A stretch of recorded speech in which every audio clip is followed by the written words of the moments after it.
Salt can kill you. I've been a nurse for about 8 years now, and I have studied the effects of sodium on your diet. And I'm sure that you all here eat far more sodium than you probably need to, and either realize it or don't.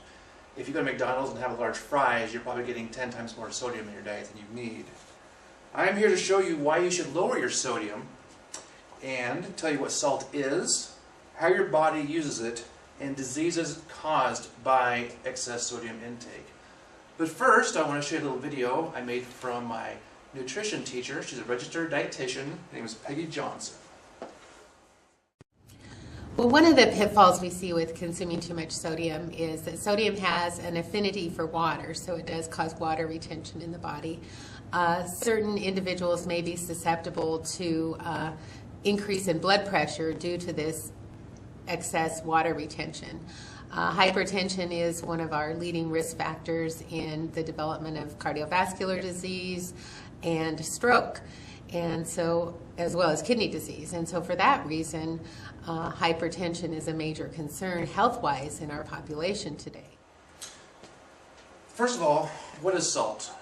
It's element number 11 on the periodic table. It's 40% sodium, 60% chlorine. It's very abundant in the oceans. Everybody's heard of it. You get a lot of your salt from like Morton Salt. It's a very big company. In 1924, Morton Salt added iodine to their salt. That was because there was a problem with people having thyroid problems. And they thought the best way to get iodine in people's diet was to add it to the salt. So Morton Salt did that. And that's according to Harvard Women's Health Watch. One of my big kind of a pet peeve, lately I've seen on the news or on TV, this big deal between sea salt and regular salt, as if sea salt is better for you. And I always wonder what the difference between sea salt and regular salt is. So I looked it up. According to wisegeek.com, sea salt is salt that comes straight from the sea. It's just dried out. So it has all the fish poop on it, and oil slick stuff, and dirty needles from trash dumps, but it has bigger granules. Refined salt, table salt, has all that stuff washed out, it's processed, and they let it dry so it looks nice and crystal clear. So they say that sea salt tastes better, but I don't know. I think that fish poop probably wouldn't taste very good. Anyway, how does your body use salt? Salt in your body, it's a major, they call it a cation, positive cation. And it, like she said in the video, it regulates the water in your body. So wherever salt goes, I learned this in nursing class, where salt goes, water follows. So without salt in your body body would dehydrate. So it holds water in your body. But at the same time, it can hold too much water in your body. It's also good, it is what causes electrical stimulation in your nerves to your muscles.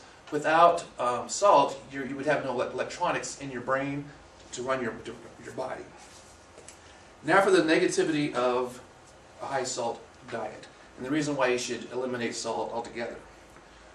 If you get too much salt in your body, that sodium runs in through your veins and vessels, and the affinity for water causes that to blow up. So you get water in your veins that is expanding and causing damage to your vessels. And that can be especially bad in your eyes, back of your eyes, and in your brain. I have another video from Pat Lorenz, who was my old nursing instructor, and she demonstrates how high blood pressure from high sodium intake can cause a stroke in your brain. Yes, I'd like to use a demonstration with this balloon. As you have a lot of pressure in your veins on a normal day, as the blood pressure continues to increase as I'm blowing up this balloon,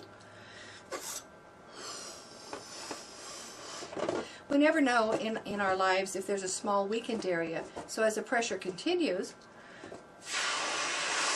an area of your vessel could be weak enough that at a certain point what happens is that it literally does explode or pop or leak or burst. Depending on where that occurs in the brain determines what signs or symptoms that you might be showing to your physician or your loved ones. So the government has proposed new regulations, this is according to Bloomberg, that if, because of the high cost and the health risks, they may actually have to legislate the lowering of sodium. And I want to read this actual quote. It says here, because more than 3/4 of Americans' sodium intake comes from processed foods and restaurant meals, it is extremely difficult for individuals to limit their consumption to healthy levels. If food makers don't make these foods less salty, new regulations on sodium content of processed and prepared foods might be necessary.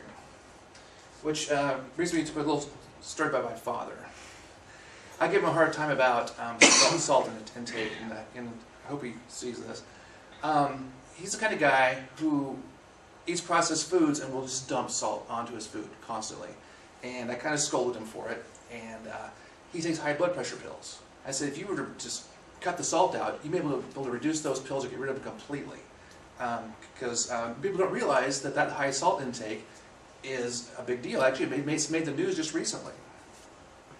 So to review, I told you what salt is, how your body uses it, and the negative health benefits of it. So I would like to persuade you, to don't add any salt to your diet at all. You don't need to ever open up your package. Actually, in my household, I've banned the salt shaker from the house. We don't need it. You get more than you ever will need just through what you eat, unless you're a vegetarian. So I hope you take the information to heart, and have a nice day.